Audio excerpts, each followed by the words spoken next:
14-ാം ദിവസം ദ്രോണർ എല്ലാ തയ്യാറെടുപ്പുകളും കൂടിയാണ് യുദ്ധത്തിനിറങ്ങിയത്. അന്ന് ആർക്കും ഭേദിക്കുവാൻ കഴിയാത്ത ചക്രവ്യൂഹമാണ് ദ്രോണർ ചമച്ചത്. പ്രധാന സ്ഥാനങ്ങളിലെല്ലാം പരാക്രമികളായ യോദ്ധാക്കളെ നിർത്തി പടയുടെ മധ്യത്തിൽ ദുര്യോധനനും നിന്നു. കർണൻ, ദുശാസനൻ, ശകുനി, കൃപൻ മുതലായവരെല്ലാം രാജാവിൻ്റെ രക്ഷയ്ക്ക് സന്നദ്ധരായി നിൽക്കുന്നു. ചക്രവ്യൂഹത്തിൻ്റെ തലയ്ക്കൽ പടനായകനായ ദ്രോണാചാര്യർ തന്നെ നിന്നു.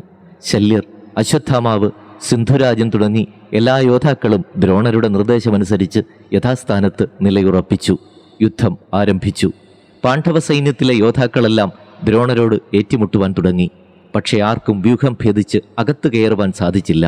ദ്രോണർ അതിശക്തമായി പൊരുതുന്നത് കണ്ടപ്പോൾ യുധിഷ്ഠിരൻ ഏറെ പരിഭ്രാന്തനായി. ദ്രോണരെ എതിർക്കുവാനും വ്യൂഹം ഭേദിക്കുവാനുമുള്ള ചുമതല അർജുനപുത്രനായ അഭിമന്യുവിനെ യുധിഷ്ഠിരൻ ഏൽപ്പിക്കുന്നു.